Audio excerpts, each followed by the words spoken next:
ભરૂચ ખાતે કોંગ્રેસનો જનજાગરણ અભિયાન કાર્યક્રમ યોજાયો। ગુજરાત વિધાનસભા 2022ની ચૂંટણીને લઈને તમામ રાજકીય પક્ષો તૈયારીઓમાં લાગી ગયા છે, ત્યારે કોંગ્રેસ દ્વારા પણ જનજાગૃતિ અભિયાન રાજ્યભરમાં ચાલી રહ્યું છે। તેની સાથે જ સભ્ય નોંધણી અભિયાન પણ ચલાવવામાં આવી રહ્યું છે। આજરોજ ભરૂચ રેલવે સ્ટેશન પાસે જિલ્લા કોંગ્રેસ દ્વારા સભ્ય નોંધણી અભિયાન અંતર્ગત એક કાર્યક્રમ યોજાયો હતો। ત્યારબાદ શહેરના શક્તિનાથ વિસ્તાર પાસે આવેલા પંડિત ઓમકારનાથ ઠાકોર કલા ભવન ખાતે એક જનજાગૃતિ અભિયાન અંતર્ગત એક સભાનું આયોજન થયું હતું, જેમાં ગુજરાતના કોંગ્રેસના પ્રભારી રઘુનાથ શર્મા સહિત એઆઈસીસીના સેક્રેટરી બિસ્પરંજન મોહંતી, પ્રદેશ પ્રમુખ અમિત ચાવડા, વિધાનસભાના વિરોધ પક્ષના નેતા પરેશ ધાનાણી, સાંસદ નારાયણ રાઠવા તેમજ ધારાસભ્ય રાજેન્દ્રસિંહ પરમાર સહિત ભરૂચ જિલ્લાના અને તાલુકાના આગેવાનો અને કાર્યકરો મોટી સંખ્યામાં ઉપસ્થિત રહ્યા હતા।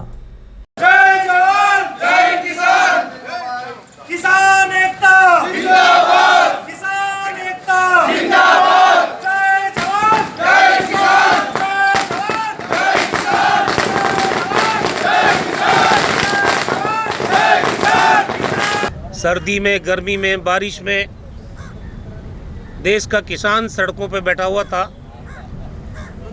3 काले कानून भारतीय जनता पार्टी की सरकार जो केंद्र में बैठी है वो लेके आई। किसान को स्वीकार नहीं था। किसान बार बार उनसे आग्रह कर रहे थे कि आप ये काले कानून वापस ले लीजिए, लेकिन भारतीय जनता पार्टी की जिद थी, सरकार की जिद थी, उन्होंने लिया नहीं। कितने किसानों की मृत्यु हुई इस आंदोलन के चलते।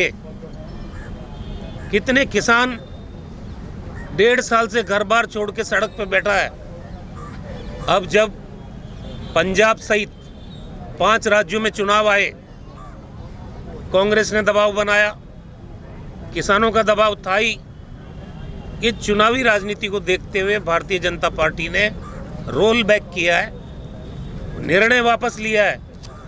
ये कोई किसानों के हित में कदम उठाते तो जब किसान ने मंजूरी नहीं किया इन कानूनों को तो तभी वापस लेना चाहिए था।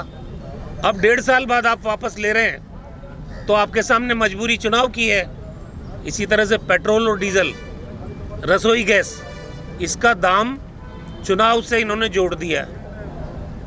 जब भी राज्यों में चुनाव होगा ये पेट्रोल डीजल के दाम कम करेंगे, और जब चुनाव खत्म हो जाएगा फिर हर रोज डीजल, पेट्रोल, रसोई गैस इसके दाम बढ़ेंगे।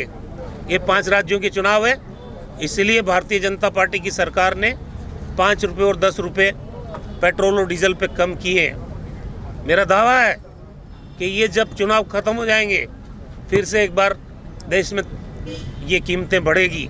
भारतीय जनता पार्टी नी केंद्र सरकारना खेती અને ખેડૂત વિરોધી 3 કાળા કાયદાઓનું આજે બાળ મરણ થયું એનો અત્યંત આનંદ છે।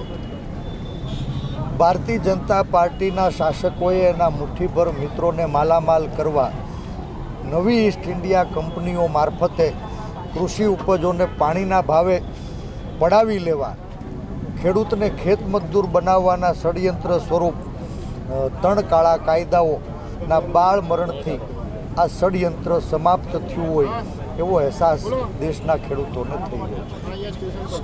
ભાજપ રાજના 3 કાળા કાયદાઓને રાજકીય મજબૂરીવશ પરત ખેંચાવવામાં કોંગ્રેસ પક્ષનું રાષ્ટ્રીય નેતૃત્વ એવા સન્માનની રાહુલ ગાંધીજી અને સમગ્ર દેશના ખેડૂતોની ભવ્ય જીત થઈ છે, ત્યારે કોંગ્રેસ અને સમગ્ર દેશના ખેડૂતોને હું હૃદયપૂર્વક અભિનંદન પાઠવું છું। ખેડૂતોનો સંઘર્ષ આ દેશવાસીઓનો સંઘર્ષની જીત છે।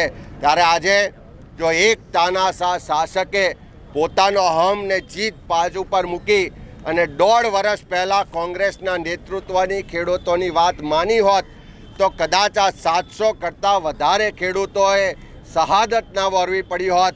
કરોડો ખેડૂતોએ જે આર્થિક પાયમાલીને નુકસાન વેઠ્યું એ વેઠવું ના પડ્યું હોત અને આવા દિવસો ના આવ્યા હોત। પણ આજે સત્યનો વિજય થયો છે, ખેડૂત આંદોલનની જીત થઈ છે, એનો આનંદ છે। અને આવનારા સમયમાં આ જ રીતે દેશના સામાન્ય લોકોના હક અધિકાર માટે આ તાનાશાહ શાસકો સામે સૌ સાથે મળીને લડતા રહીશું। તો જે રીતે અંગ્રેજોને ઝુકાવ્યા હતા, જે રીતે અંગ્રેજોને દેશ છોડવાની ફરજ પાડી હતી, એ રીતે આ નવા અંગ્રેજોને પણ ઝુકાવી પણ શકીશું અને સત્તા છોડવાની ફરજ પણ પાડી શકીશું.